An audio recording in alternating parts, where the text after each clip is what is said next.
Guys, Chapter 10 Before the Moon Rises. Jack and Annie looked around the big room. The scholars and scientists were all deep into their reading. I can't believe my moon is Khalif, whispered Jack. Remember that life is full of surprises, Annie repeated from Merlin's letter. Yeah, and return to the treehouse before the moon rises, Jack finished. I almost forgot that part, said Annie. Me too, said Jack. Shh, said one of the scholars and scientists. Sorry, said Annie. Jack and Annie looked up at the open window. The sky was pink. The sun would be setting soon. We have to get back to the treehouse, Annie whispered. Before the moon rises. I know, said Jack. But how? I felt a moment of panic. The treehouse is really far away, he thought. If we traveled on Beauty and Cutie, it would take a whole day and night to get there. And what about sandstorms? And bandits, Jack looked at Andy. She was smiling. Magic, she mouthed. Jack caught his breath and nodded. They both looked around to see if any of the scholar scientists were watching. They weren't. Jack quietly slipped Teddy and Kathleen's book out of his bag. He and Annie turned their backs to the others and opened the book to the table of contents. Annie pointed to turn it into ducks. Jack gave her a look. Annie pointed to fly through the air. Yes, said Jack. Shh, said a scholar. Jack turned to the right page. He held up the book so they both could see. Jack said the first line of the rhyme. Sail through the sky where you wish to go. Annie said the second. Son e for, son e row. You must be quiet or you will have to leave. The library, one of the scholars said grouchily. Don't worry, we're going, said Annie. A wind blew through the tall open window, fluttering the pages of the Arabian Nights book. The scholars and scientists grabbed their papers before they blew away.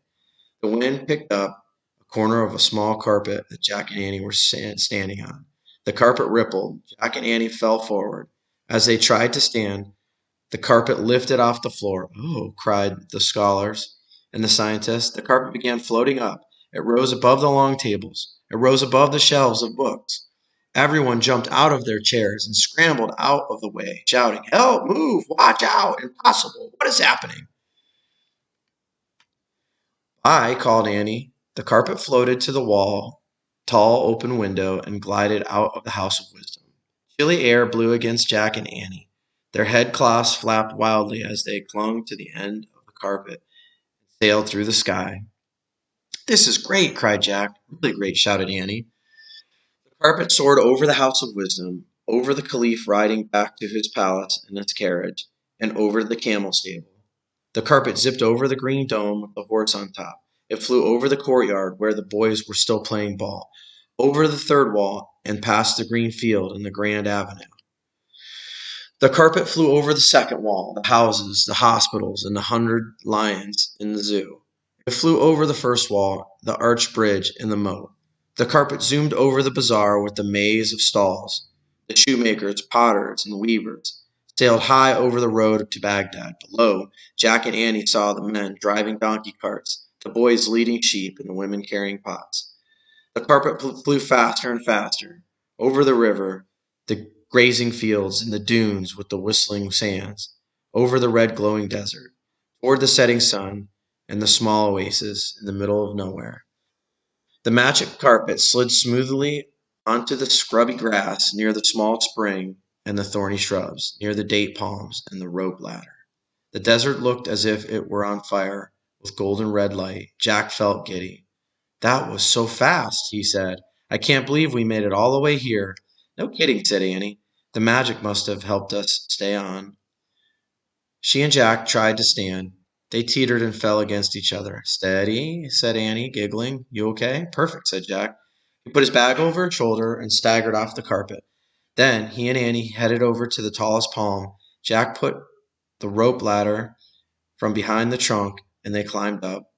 When they got inside the treehouse, Jack took out Merlin's letter. He glanced out the window one last time.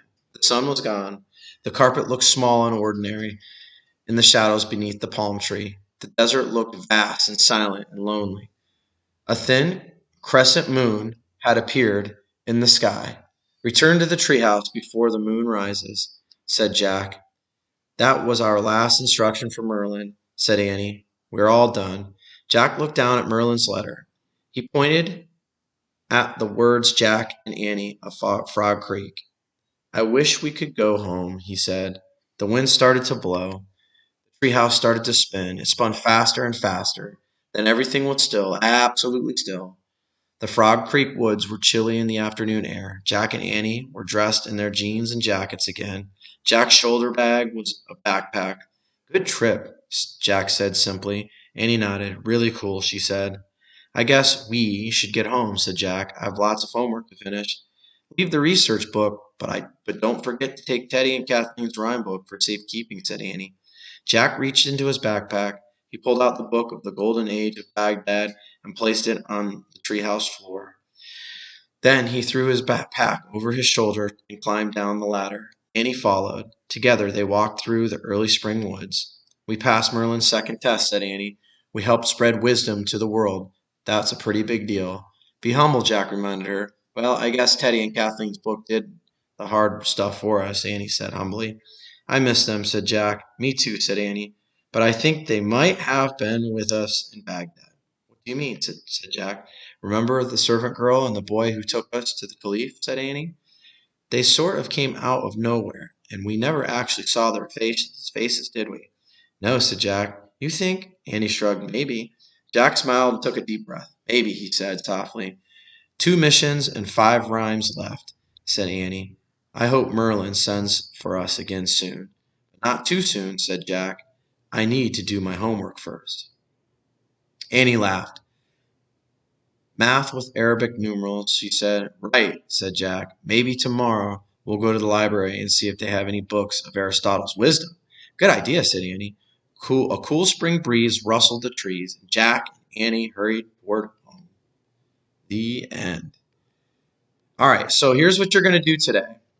I want you guys to read chapter 10, and I want you on a separate sheet of paper to draw the setting of the last chapter of them. Try to imagine what Jack and Annie saw as they took the magic carpet ride back to the date palm trees. All right, Tadero out.